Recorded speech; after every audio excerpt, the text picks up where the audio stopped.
All Tripura school computer শিক্ষক সংঘের উদ্যোগে আজ স্বেচ্ছায় রক্তদান শিবিরের আয়োজন করা হয়েছে। কমলপুরে এই আয়োজন এবং ভারতীয় মজদুর সংঘ অনুমোদিত অল ত্রিপুরা স্কুল কম্পিউটার শিক্ষক সংঘের উদ্যোগে কমলপুর নজরুল ভবনে এক স্বেচ্ছায় রক্তদান শিবিরের আয়োজন। প্রদীপ প্রজ্বলনের মধ্য দিয়ে রক্তদান শিবিরের শুভ সূচনা করেছেন বিজেপি প্রদেশ সহ সভাপতি সুপল ভৌমিক।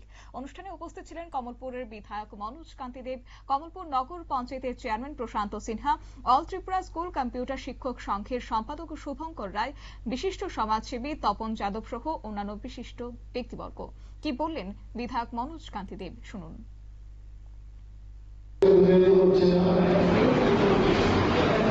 আজকে যে মহান উদ্দেশ্য নিয়ে আপনারা এখানে সমবেত হয়েছেন সেই উদ্দেশ্য বাস্তবায়িত হবে এবং আমাদের রাজ্য সরকার প্রতিটা সরকারি কর্মচারী হোক,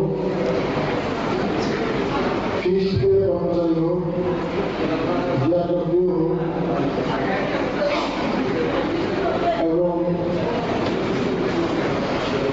কম্পিউটার শিক্ষকগুলি হোক, প্রত্যেকের ব্যাপারে কিন্তু রাজ্য সরকার আন্তরিক এবং সেটা বিগত 8 বছর ধরে আপনারা দেখেছেন।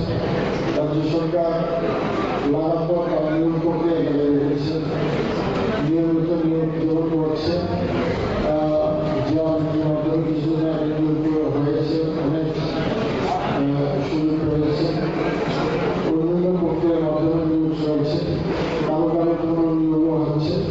সহজে আপনারা দেখবেন সহজের মাধ্যমে যে নিয়োগ চলছে। এদিনের রক্তদান শিবিরে মোট 15 জন কম্পিউটার শিক্ষক সংঘের স্বেচ্ছায় রক্তদান করেছেন।